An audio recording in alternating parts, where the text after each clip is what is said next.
Good morning, Tampa Bay. Happy Thursday, October 13th. Channelside in the morning, live on the Channelside Sports Network. I love Thursdays. Thursdays are probably my favorite day to do the show, especially during the regular season, because it's NFL Pick'em Day. That's like for me, that's the most fun. I absolutely adore being able to do Pick'ems. I don't know. I just love talking about football. That's realistically what it boils down to. Unfortunately, we probably are going to have a stinker on our hands tonight. But nonetheless, we are going to roll through. We're going to plunge through NFL's Week 6 slate of games all the way through Monday night, which I guess everybody assumed that the Denver Broncos were going to be way better than they actually are, because the Denver Broncos aren't very good. And Russell Wilson is questionable. Nathaniel Hackett's not a good coach. Javonte Williams is out for the season. There's so many issues going on with the Denver Broncos that it's like the fact that they've got another primetime game to me is just crazy. We'll start it. Obviously, we've got some Bucs news to talk about, which we'll kind of infiltrate and implement into the pick'em and preview, if you will, of the Bucs and Steelers game. Of course, I kind of touched on it yesterday, and I'll touch on it again this morning. And then we've got Magic news. We've got Magic updates as well. Do we have rumors about Jonathan Isaac? We might have. I might have found rumors about Jonathan Isaac. I don't know how accurate they are, but they're fun talking points. So we'll see if we can chop it up, have a little fun about Jonathan Isaac, because I know he is arguably the most polarizing player when it comes to the Orlando Magic, because you either are done with him after missing literally over 800 days, or you're waiting for him to come back and think that he is going to be, the savior of the Orlando Magic. Obviously, we hope that he comes back full and with a full bill of health, of course. But we also hope that he can provide, and he does live up to that the fifth overall draft pick. We do hope for those things. Will it come to fruition? I mean, we'll have to wait and see. However, here we are, Thursday morning. Thank you for everybody that is tuning in. Go ahead and smash that thumbs up button if you are watching live. Make sure you pop this to the homepage that tells YouTube, hey, we like what we're watching and we think other people should watch it as well. Especially when we're doing it live, because that's more fun when more people are into the comments, and whether you're bantering back and forth or you're bantering with me, telling me I'm an idiot, it wouldn't be the first time, right? I guess I deserve that, right? So we'll start it off tonight, Thursday Night Football. The Washington Commanders take their 4-1 schedule on the road to the Chicago Bears. Bears are 2-3. The Bears are favored by half a point, which means nobody really has any idea who's going to realistically win this game. That's what that tells me. When you have a spread of half a point, I don't know if I like I don't know if I like the Commanders. I wanted to like the Commanders heading into the season, and this is what's weird for me is, Heineke last year, I guess, showed that he wasn't the guy for the Commanders, right? So they went out, they got Carson Wentz, who I don't think Carson Wentz has been the guy anywhere. He's had flashes of being the guy, and he's had potential of being the guy, but he hasn't necessarily been the guy, if you know what I mean. Obviously, Chase Young's been out, but the defense, they have Montez Sweat. They've got so many good defenders, right? They've got so many offensive weapons. They've got Terry McLaurin. They've got Antonio Gibson. But it hasn't really come to fruition yet. And that's the problem for me. Carson Wentz throws the costly pick last week, cost them the game. Unfortunate circumstance, but not the first time we've seen Carson Wentz do it. Arguably not going to be the last time we see Carson Wentz do it again. Justin Fields has been off and on for me all season. David Montgomery is back. Obviously, that's huge for the Chicago Bears. And anybody who had Khalil Herbert on their fantasy team, myself included, felt the wrath of David Montgomery coming back. I think everybody assumed that, yeah, he'll be worked in. Week 5, David Montgomery, he'll be a little light, maybe 40% workload, maybe 50% workload. And then week 6 is when they're going to take the training wheels off and he's going to be back off to the races. Yeah, that didn't really happen, did it? David Montgomery came in, got a full workload. Khalil Herbert, I think, had 4 carries all day. Not a good day for Khalil Herbert fantasy owners. However, I do like the Chicago Bears tonight at home. I think the Bears are an intriguing team, right? At 2-3, and knowing that they've got by far the most dead cap space because they're cleaning house. They're building towards the future. They've got, it's either the youngest or the second youngest roster in the NFL. And they're just going out and they're playing fundamental football with guys that might not even start on another team. Panthers, Lions, those teams included. They might not even start on another team. But they're starting for the Chicago Bears because they're rebuilding it, and they're rebuilding the right way. That's what's intriguing about the Chicago Bears for me, is they're rebuilding the right way, and they found a way to win 2 out of 3 games. And that Green Bay game that they ultimately lost was very close up to the last minute. They could have won that game against Green Bay on Sunday Night Football. It was that close. And then we're talking about, this Chicago Bears team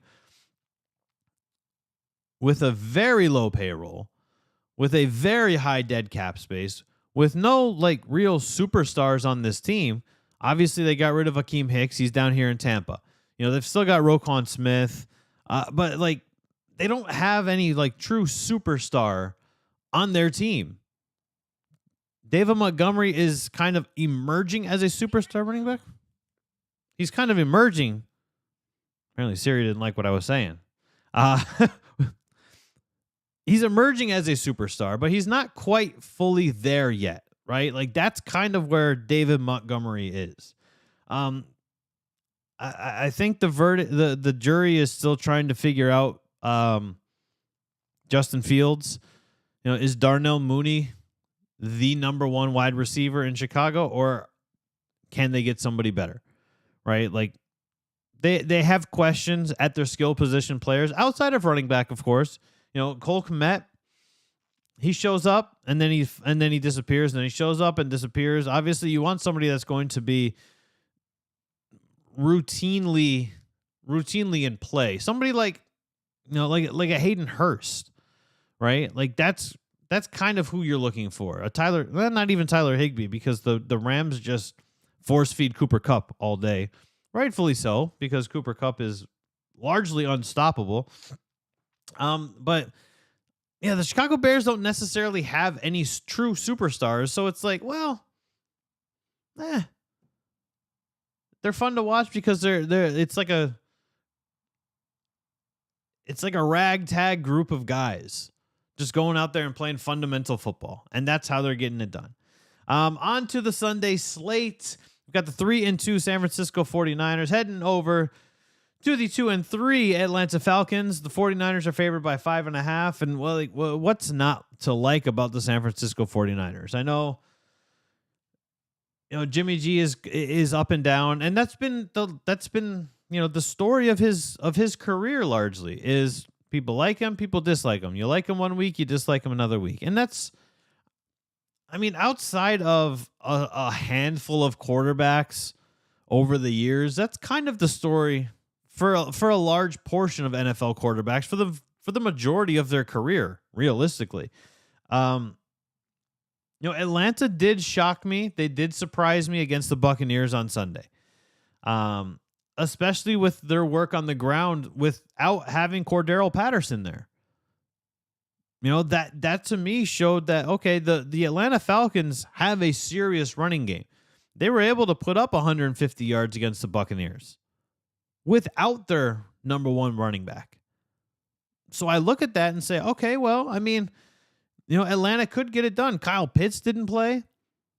If Kyle Pitts plays, how different is that game on Sunday in Tampa Bay? Does Tampa Bay actually take the L against the Atlanta Falcons? We have the benefit of hindsight, obviously, when especially when we do a show like every single day. But if Kyle Pitts is playing, I like Atlanta's chances on Sunday. But I just feel like San Francisco's defense is very dominant, just like the Buccaneers is. The issue for the Buccaneers is, they're in a lull right now.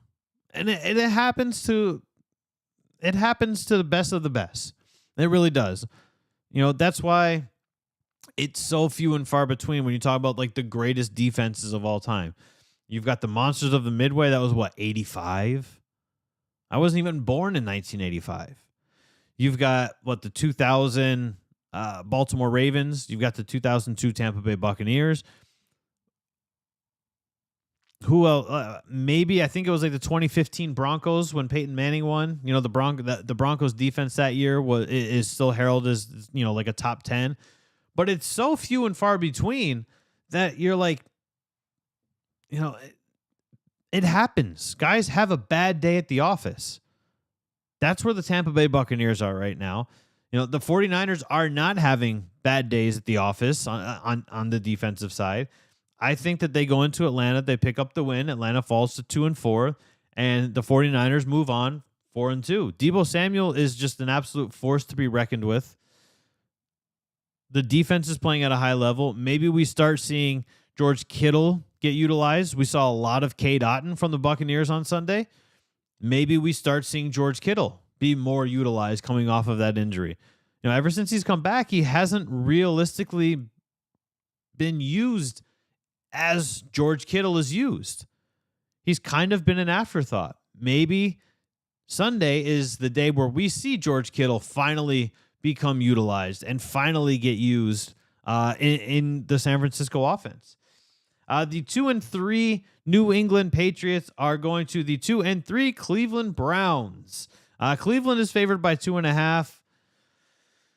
New England is coming off of that huge demolishing of the Detroit Lions, 29-0.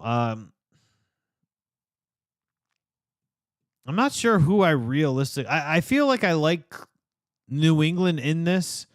I feel like Bill Belichick, that was almost a get-right game for the New England Patriots. And boy, did they get right against the Lions. I mean, the Lions had, going into the game, we knew that the Lions had a very weird conundrum. They had the best offense in terms of yardage and scoring, and the worst defense in terms of yardage and scoring. Their defense held up. Their defense held up the end of that end of the bargain. Their defense was terrible, but the offense was stalled at every intersection. The Detroit Lions offense was stalled by that New England Patriots defense. I feel like the Patriots are going to ride that wave into Cleveland because Cleveland doesn't really have outside. Look, you take away Nick Chubb. You've got Amari Cooper, who largely hasn't been utilized in the sense of how Amari Cooper is utilized, right? You don't really have that. You don't have superstar Amari Cooper in Cleveland. No, is that because of Jacoby Brissett? I mean, who knows? David Njoku has seen a rising in his utilization. Obviously, if you're a franchise owner, that's what you want to see out of a guy who you just paid a lot of money to re-sign his contract. But I feel like New England is going to ride that wave of that momentous wave that they have, destroying the Detroit Lions.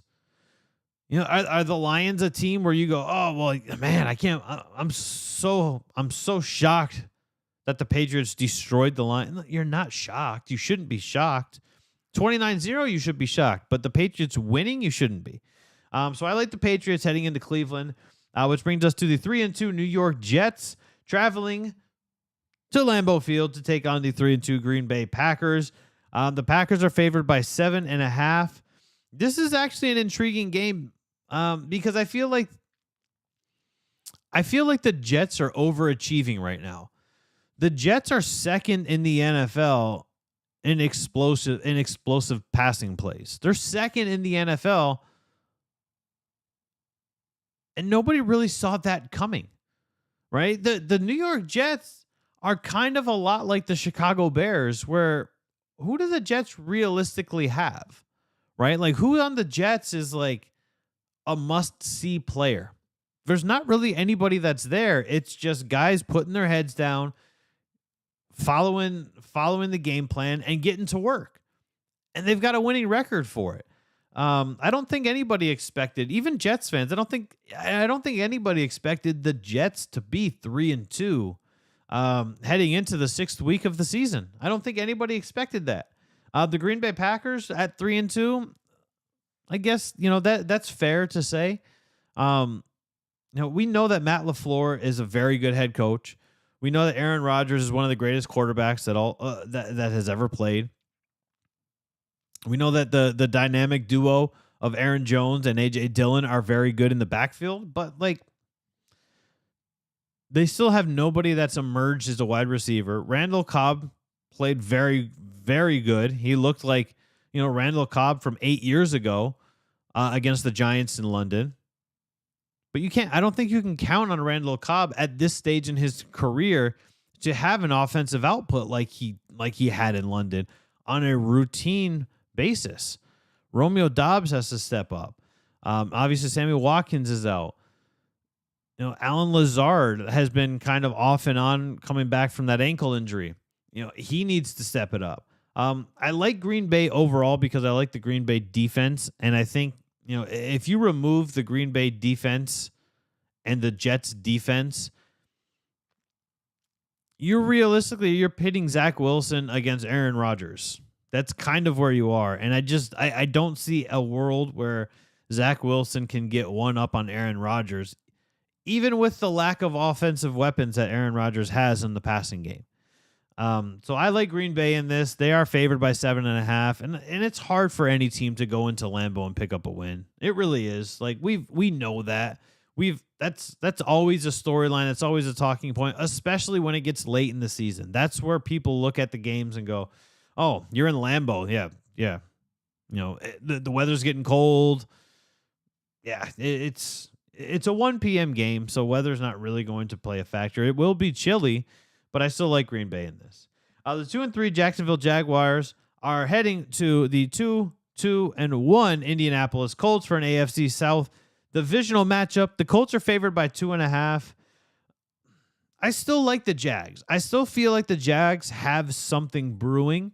Of course, Jonathan Taylor is questionable for the game with an ankle himself. Seems like there's a lot of ankles this season. A lot of concussions and a lot of ankles.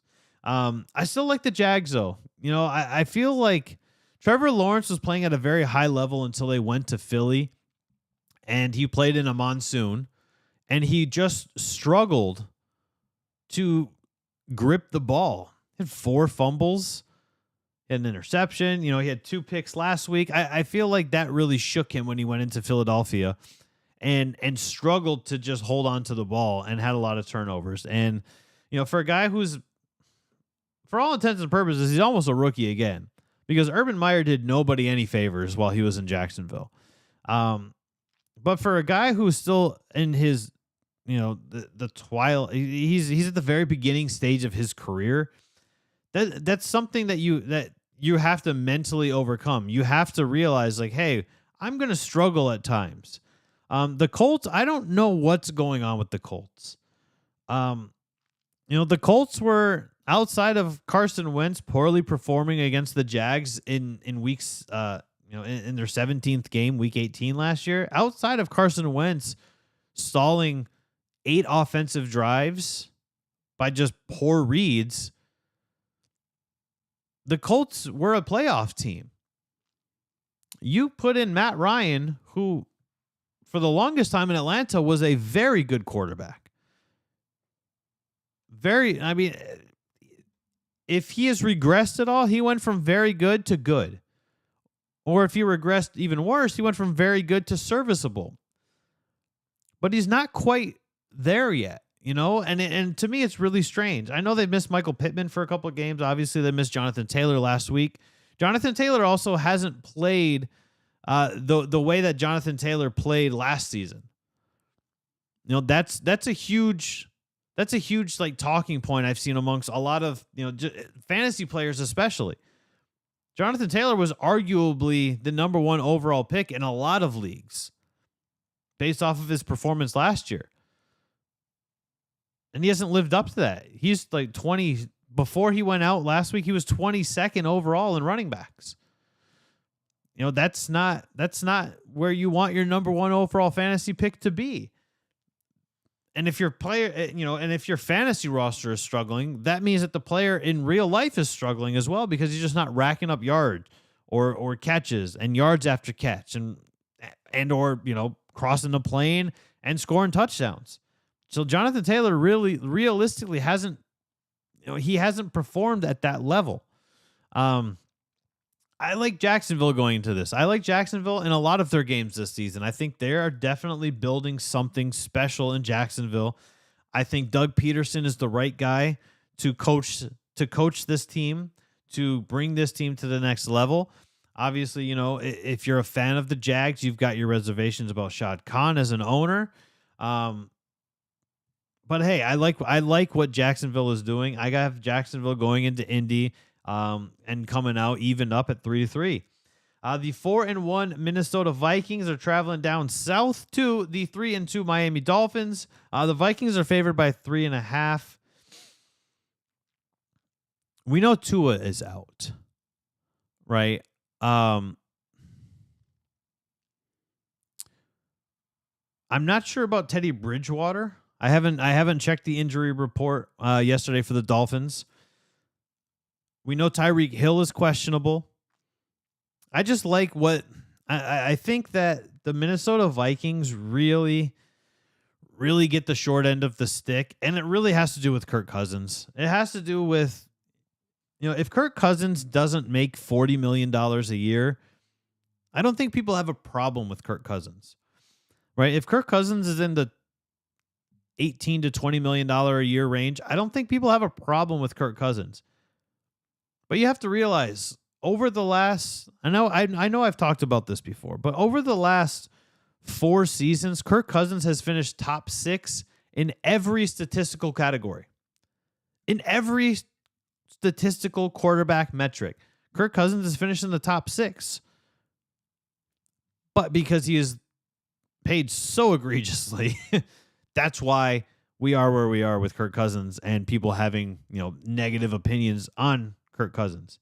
We know he struggles in the playoffs. We know he struggles in prime time. This is a 1 p.m. game against a Miami Dolphins team who may be starting a rookie at quarterback who didn't look the greatest after Teddy Bridgewater went down in their demolishing by the New York Jets. The Vikings are 4-1 for a reason. Their defense has stepped up. Danielle Hunter is playing well. Patrick Peterson is starting to revitalize himself and look like the Patrick Peterson of old from Arizona. I like what the Vikings are doing. I thought the Vikings were going to win the NFC North, and I'm going to stick to that. I don't think Green Bay is going to win the NFC North. Green Bay's already down a game in terms of tiebreaker. I like what the Vikings are doing. I think the Vikings go into Miami. They go 5-1. The Dolphins drop to 3-3. And then we'll see Tua come back. And then things might be different, And, we saw Tua was at practice yesterday. He was sprinting. He was participating in practice. He was telling jokes. He was doing all of these things. And it's nice to see.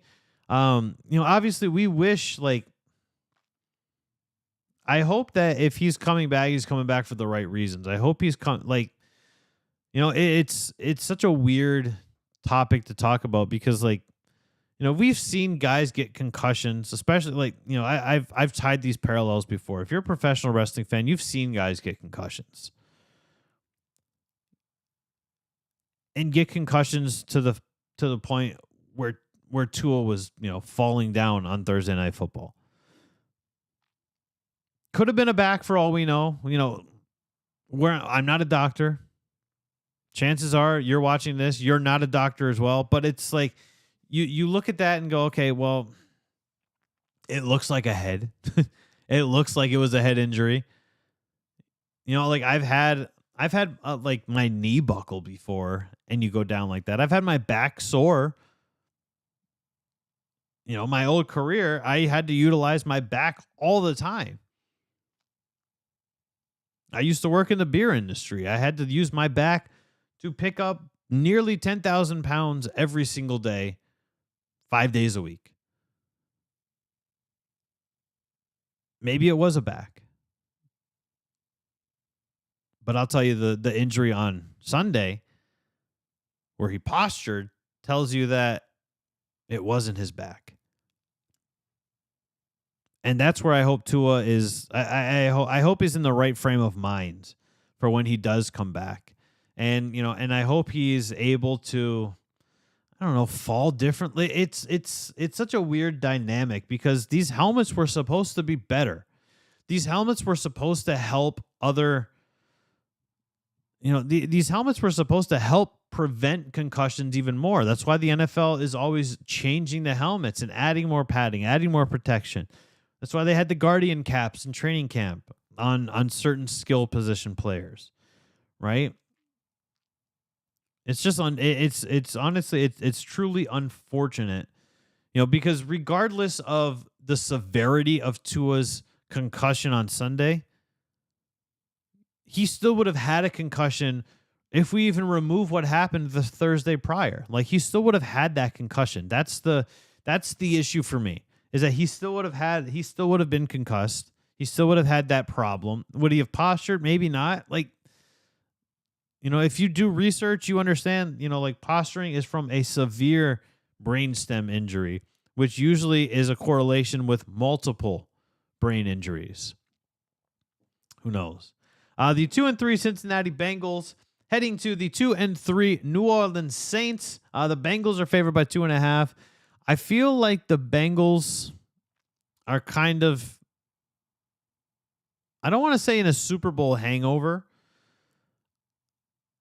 but the Bengals are in a weird conundrum because their offensive line for the last 2 seasons, not counting this season, but their offensive line last season when they went to the Super Bowl and their offensive line in Joe Burrow's rookie year were atrocious both years. The Bengals go out in the offseason. They pick up Alex Kappa. They make all of these changes. They address the offensive line. We come out, and the offensive line is still atrocious. Joe Burrow is still on the run for his life. Somebody posted a video of Joe Burrow at a press conference the other day. Somebody coughed, and he jumped. And they're like, oh, he has PTSD, sack syndrome. Like, it's good.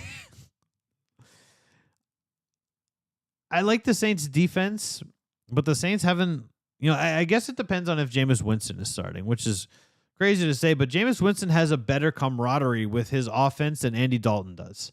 I like the Bengals in this game. Even if Jameis does play, I think it's going to be a close game. I think this is the game where the Bengals need to come out. It's indoors. It's in Louisiana. Obviously, Jamar Chase played at LSU. Joe Burrow played at LSU. I feel like these guys want to go back into the Mercedes-Benz Superdome and just play their hearts out. And I like Cincinnati in this game. I think Joe Mixon got going last week, which is good to see. He kind of struggled to get off the schneid this week, or this season, if you will. And I like what I've seen from the Cincinnati Bengals offensively. Defensively has been a little questionable, but we'll see how it plays out. Obviously, the Ravens, we'll talk about the Ravens now. The 3-2 Baltimore Ravens are traveling to take on the 4-1 New York Giants. The Ravens are favored by 5.5. Well, I think the Giants are definitely a team on the uptrend. I think Brian Daboll was the guy that he was exactly what the doctor ordered for the New York Giants. They don't really have a true star at wide receiver. Darius Slayton has stepped up. Sterling Shepard has stepped up. The ball has been kind of passed around. Saquon Barkley is playing exactly as you would hope that you would play in a contract year. Of course, he tore the ACL 2 years ago. He came back last year. It was a little slow, but the entire offense was a little slow. He had the unfortunate ankle sprain when he stepped on Dallas Cowboys player's foot after the play was over when he was just walking back to the line. It happens. I've done it. It's not a good feeling. Daniel Jones is playing serviceable enough. The defense is playing well enough to get the job done. Lamar started out the year very hot. He's kind of regressed back a little bit. We've seen some really, really terrible interceptions from Lamar Jackson as of late, and I'm not a fan of seeing that.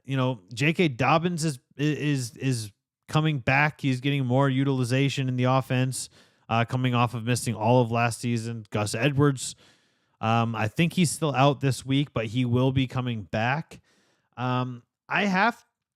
Look, it's really strange to say, but I have to assume, until the Giants have proven to me that they're not just overachieving. I mean, you beat the Green Bay Packers in London.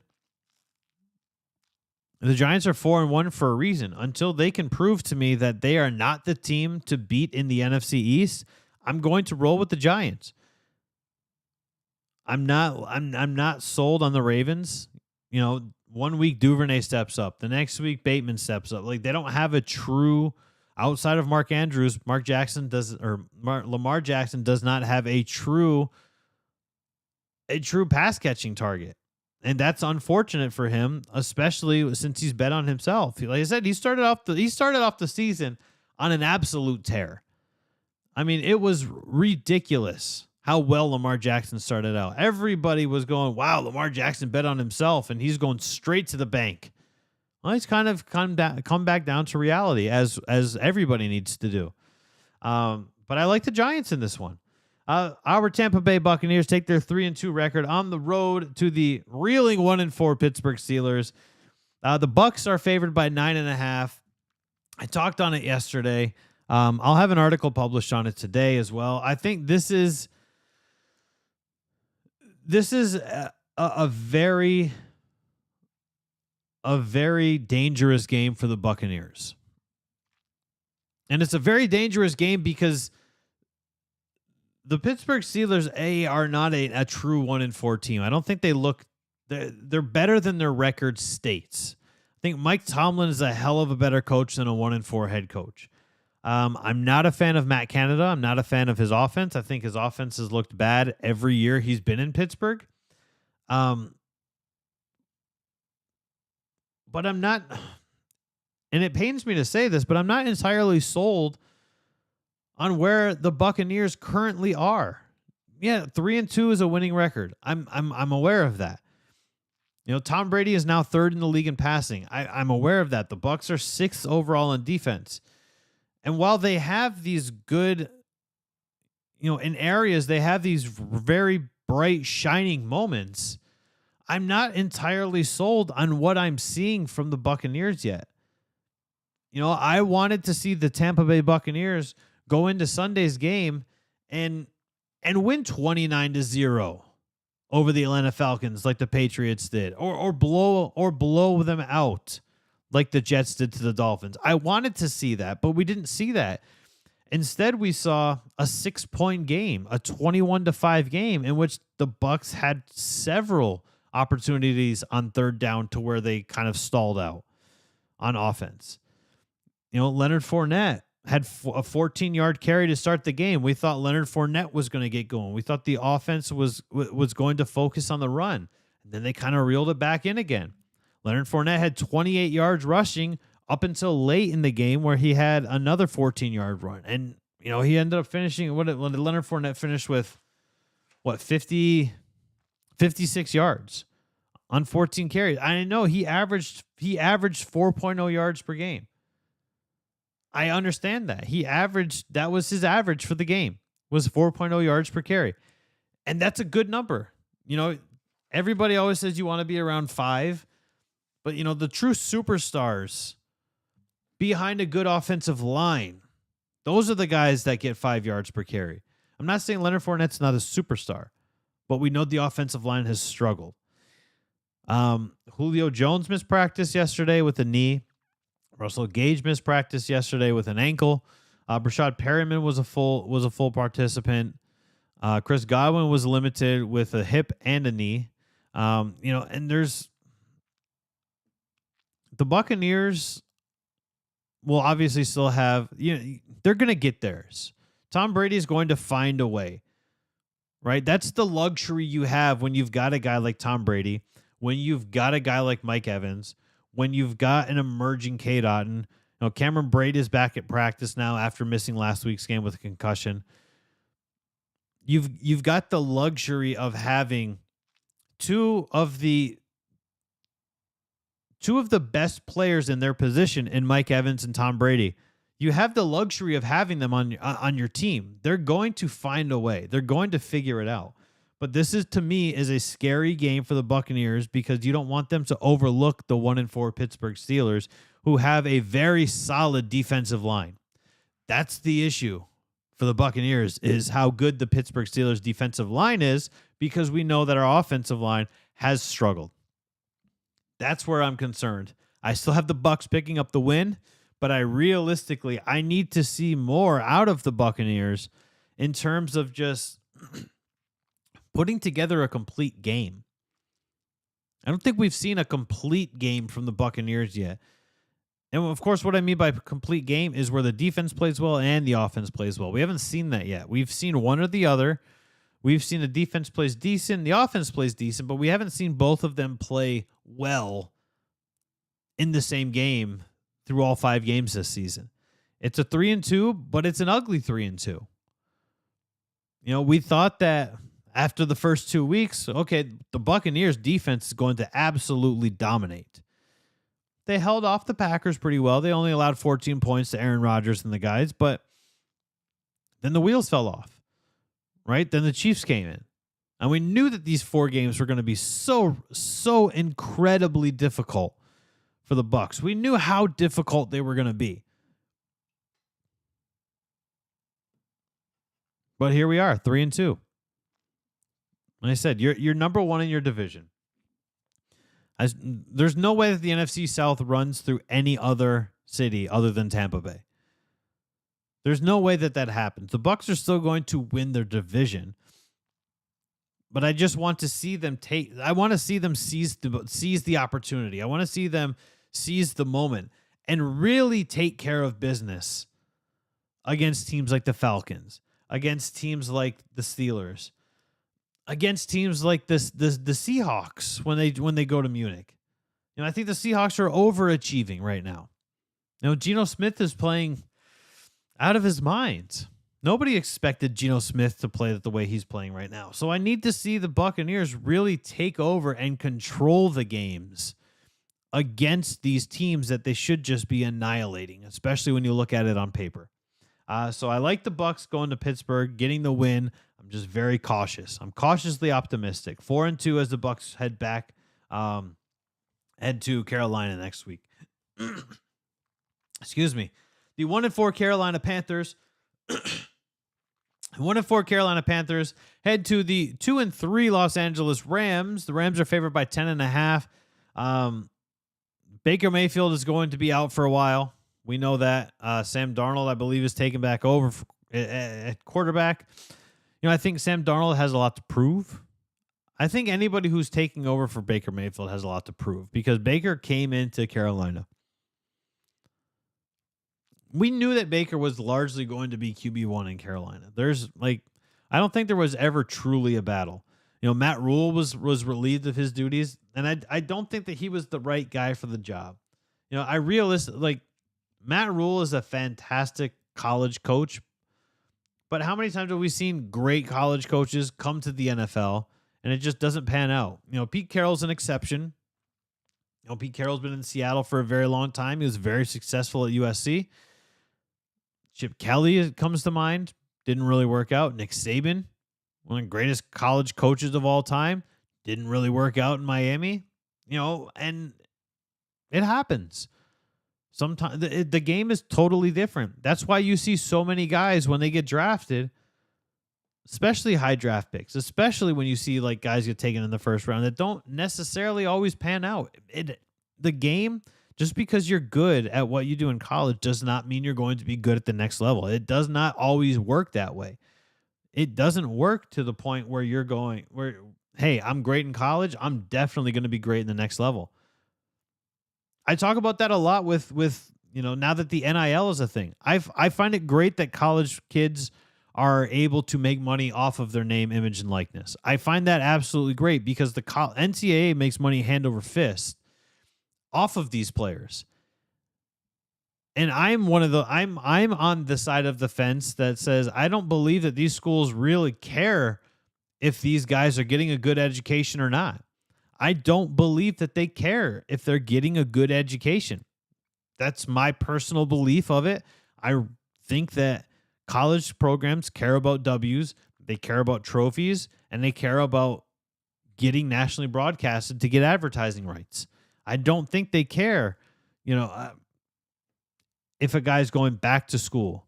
I mean, how many times do we see professional athletes graduating 10, 15, 20 years after the fact they left college to go play professional? I think that the NIL is going to help, and it's going to keep players in school longer because, now they're enticed to stay there because they're making more money. Fun fact is that the average NIL, I want to say the average NIL contract to this point makes more money than if you were drafted 12th or later in the NFL draft.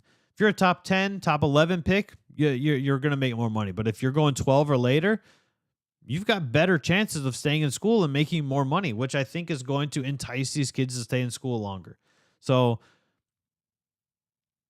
good for college football programs, good for the future of these kids as well. I mean, if you've got a situation like Tua, some people think Tua should have hung it up already based off of, the amount of injuries he's had, based off having 2 concussions back to back. And, the second one being extremely severe and extremely serious. He didn't graduate yet.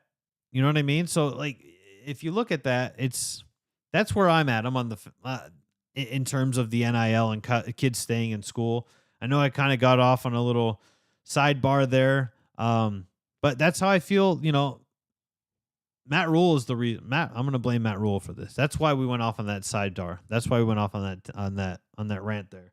I don't like what the Carolina Panthers are doing. I think the Carolina Panthers are, I'm going to say, by far the worst team in the NFC South. I'm going to say by far. The Rams have not looked good for whatever reason. I think you're seeing that two sides of Matthew Stafford emerge. If you're a Rams fan, I think that's where you are right now, is you're seeing that, man, this guy is not that great emerge. But don't worry, he'll be back. And then you'll go, oh, great. This is the guy that led us and won the Super Bowl. This is our Super Bowl winning quarterback. It'll be back. We just don't know when. We know Cooper Kupp is good for 4,000 catches on Sunday. I find it so hard to believe that guys like Cooper Kupp and guys like Travis Kelce, are going to get the ball. I find it so hard to believe that these guys are going to get the ball, but yet they're always, always, always wide open. We talk a lot about Devontae Adams as the best route runner in the NFL. He's never wide open. And he's heralded as the best route runner in the NFL. So it's not like these guys are, just running these beautifully crisp, seamless routes.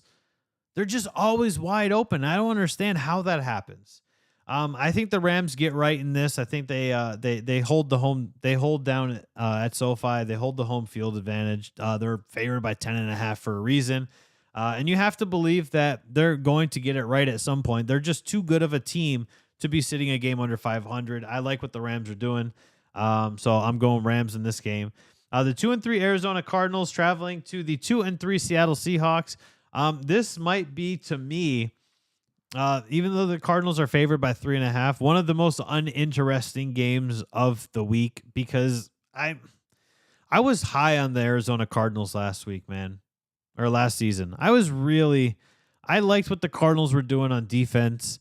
I liked, Kyler Murray with D-Hop and A.J. Green and Chase Edmonds. And then when James Conner emerged, then they traded and they got Zach Ertz. And you're like, wow, this team is really stacking up. And then they lost Christian Kirk. And then they lost Chandler Jones. And they didn't replace them with anybody. D-Hop has been out for the first 6 games. I think he'll be back in week 7. He's out for this game as well. Maybe the offense changes for Arizona. They're sitting 2-3 for a reason. I noticed this last year as well. The offense, the best that the offense looked to me for the Arizona Cardinals was last year when they played the Cleveland Browns and Cliff Kingsbury was out with COVID. That to me is when that offense looked the best. I don't remember who was calling plays. Maybe it was Kyler Murray kind of doing his own thing. But I thought the offense looked the best when Cliff Kingsbury was not there holding the reins and kind of restraining what Kyler Murray can and can't do on the field. I think I like the Seahawks in this one. I think I like the Seahawks. They're at home. They've got one of the greatest fan bases in the NFL. They're called the 12s for a reason. I think I like what the Seahawks are doing. Kenneth Walker is now going to be the starting running back for a while. Geno Smith is playing well. DK Metcalf is getting his. Tyler Lockett got his last week. The defense is stepping up. And I think the reason why Seattle is kind of shocking people is because the expectations were in the toilet. Let's be realistic here. When they traded away Russell Wilson, everybody went, you guys have Drew Lock and you have Geno Smith as your starting quarterback. Yeah, good luck. You're going to win like one game. You're going to finish 1-16 with that quarterback. If you couldn't get it done with Russell Wilson, you're definitely going to be in trouble. I think Geno Smith has filled those shoes well. And I feel like they're overachieving just a little bit. But I think, you know what? You need to overachieve. You need to feel yourself a little bit in this league, right? And I think that's where the Seahawks are right now. I think Kenneth Walker III is going to come out. I think he's going to have a great game against a division rival because he really wants to stamp his name as, hey, even when Rashad Penny comes back, I should be viewed as the guy or the next guy, And I think, we might even see a James Conner style situation here where Chase Edmonds went down last year. James Conner steps in and you're like, oh, we have something. We saw it last week. with Kenneth Walker. The 4-1 Buffalo Bills traveling to the 4-1 Kansas City Chiefs, 425. This is the game that I think every fan has been waiting for since we saw this in the playoffs last year. The Bills are favored by 3.5 heading into the game. I have no reason to bet against the Bills. I know the Chiefs are playing much better than I expected them. They're playing much better than a lot of people expected them to play, but I really like everything that Buffalo is doing outside of their running game. I think you have to stop having Josh Allen as your leading rusher because you're depending so much on him in the passing game. When Lamar Jackson is the Baltimore Ravens leading rusher, he's only had like 20 dropbacks. When Josh Allen is the leading rusher, he still has 35, 40 dropbacks. You have to protect him better. I think Buffalo travels to Kansas City, and they're going to pick up the W. Buffalo leaves 5-1. Kansas City drops to 4-2. And I hope that it's a close game. I hope that it's a fun game to watch. And I hope that it's as exciting as what we saw in the playoffs last year, because that was probably one of the better games I've ever been able to watch on TV in my life. The 4-1 Dallas Cowboys travel to the undefeated 5-0 Philadelphia Eagles for Sunday Night Football. This is another game that the Cowboys have a Super Bowl contending defense. I don't care what you say. I don't care how bad we hate the star. I don't care if we don't like Jerry Jones. The Cowboys have got it done, A, with Cooper Rush, B, with no real emergence at wide receiver, CeeDee Lamb occasionally.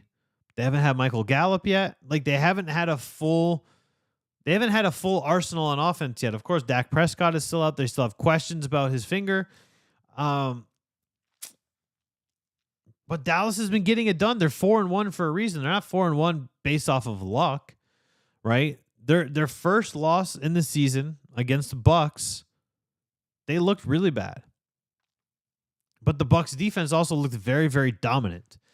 And a very dominant defense is usually going to have no problem stopping an offense, no matter how good they are.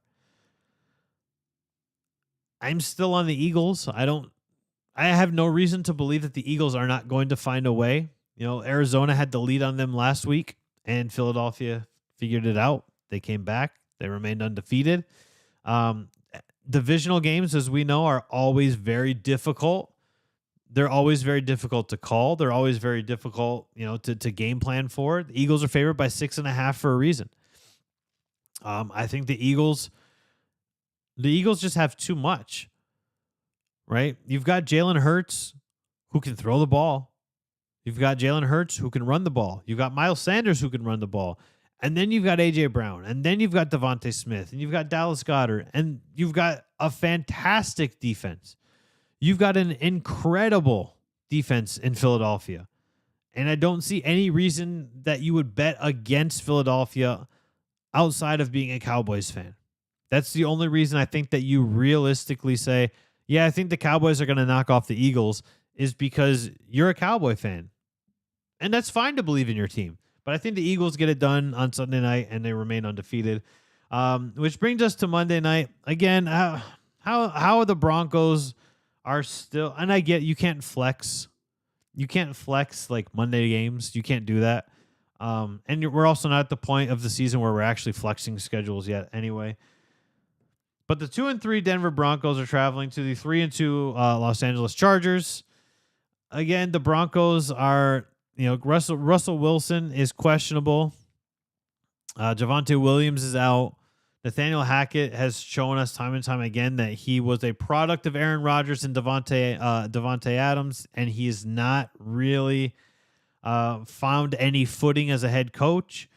He arguably, with poor coaching decisions and bad clock management, has cost the Broncos 2 of their 3 losses. And again, this was a team last year with the same roster. I know Vic Fangio was gone, and Vic Fangio may have had some sort of play in how well the defense was playing for the Broncos, but the Broncos defense is still playing well. So I think we can just throw that one out the window. I think we just throw that out the window and say, well, Daniel Hackett's an offensive-minded head coach. That's why the defense is still playing at a high level. The Broncos last year were viewed as a team that was a quarterback away from being a contender. They got their quarterback. But they also now have a new offensive playbook. It's not really working. It's just not. I don't know if Nathaniel Hackett is trying to play like Aaron Rodgers style game with Russell Wilson. They're different quarterbacks. Russell Wilson is a mobile quarterback. Aaron Rodgers is mobile when he has to be, but he doesn't want to be mobile. How many times has he told us that in interviews after games, that he doesn't want to be a mobile quarterback, but sometimes he needs to be? I think the Chargers, obviously, I was very high on the Chargers heading into the season. I thought the Chargers won in every aspect in the offseason. I think that they got Jackson in the backfield. They got Mack at linebacker. They had a good draft. I think the Chargers did everything right in the offseason. And they struggled a little bit to start the season. Obviously, they're sitting above 500 at 3-2. I think they win this game. I don't think that I don't even have any the Broncos possibly could. I have no faith in the Broncos right now because Nathaniel Hackett has given me no faith in him as a head coach. Justin Herbert is playing well. Mike Williams is playing well. And I think the key to victory for the Chargers is you have to get Austin Eckler. You have to get Eckler involved. Their 3 wins, Austin Eckler has been very heavily involved. Their 2 losses, not so much. I think he is kind of the heart and soul of that Chargers defense, the Chargers offense. And the offense, as good as Justin Herbert is, as much as we love Justin Herbert as being one of the future superstars of this league, the offense still runs through Austin Eckler because he's such a good dual threat running back that he controls the tempo. Not Justin Herbert, not Brandon Staley. It's Austin Eckler that controls the tempo for the Los Angeles Chargers. I like the Chargers 4-2 after this game on Monday night. The Broncos will fall to 2-4. Obviously, teams on bye this week are the Raiders, the Titans, the Lions, and the Texans. Obviously, they'll be back next week as we finally start our series of bye weeks. One thing that I find interesting is that both the Giants and the Packers went to London and they don't have the bye. I wonder if Miami kind of really changed that. I don't know if they had the option.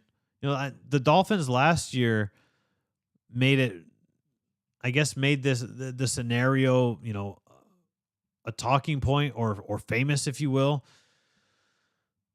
They made this point of saying no, we reject the opportunity to have a bye week after our international game. And maybe that's, maybe both the Giants and the Packers did, so they could have their bye week later on in the season. Maybe that's the thing. But just something that I noticed. I thought that was a little interesting that both teams are playing right after they play. Look at the Bucs when they travel to Munich to play the Seahawks. They're on a bye week the following week. So maybe it is hey, no, we don't want to do this. Or because the Bucs play them in week 11, week 10, week 11, I believe. And it's already super late in the season. Maybe that's why. They're like, hey, this is going to be your bye week. But nonetheless, we got a great slate. Probably starting Sunday, not tonight, with the Commanders and the Bears. But we've got a great slate of games. The Magic wrap up their preseason tomorrow. The Lightning are on the ice again tomorrow against Columbus. The Magic are welcoming the Cleveland Cavaliers, and they look to end their. The Magic have looked fantastic in the preseason so far. Outside of the first game that they lost, they've looked very good. And they didn't even look terrible in their first loss to Memphis, right? They really didn't. They didn't look atrocious. They didn't look terrible. I hope the Magic can, this was my thing, is I wanted to see how the Magic propelled with momentum. And they succeeded. Remember, game 2 and 3 were back-to-back. Right. And that was the thing, is we don't have a lot of back-to-backs in the NBA. There's not a lot of back-to-back games. This was a point made by the league to, reduce the load management issues that the league is having, and reduce the superstars just resting and all of this, because they want fans who are buying tickets to see LeBron play. They want to see Kawhi play and Paul George. And, they want, and Durant and Irving, they want to see the superstars play. So what was the NBA's remedy for that? Less back-to-backs, less travel. They reduced the travel schedule for the teams, and it was it's good that they've done that. To me, it's good that they've done that, because that tells me that Adam Silver is looking at it from not only, a fan standpoint, but he's looking at it from a business standpoint as well. One hand washes the other at the end of the day. You're a successful business because of your fans, or you're not a successful business because of your fans and poor decisions that you have made. That's what makes Adam Silver probably the best commissioner in all of professional sports. I think Gary Bettman has done a decent job. Roger Goodell, he's hit or miss. Everybody has their opinion on Roger Goodell, but we're not going to get into that. We'll save that for a different day. That's going to do it for us this morning on Channelside in the Morning from the Channelside Sports Network. I am Danny. Make sure you follow us on all of the social media platforms. Just search for the Channelside Sports Network. Never miss a beat from Tampa's next generation of sports talk. We're going to do it all over again tomorrow. I am Danny. We will see ya.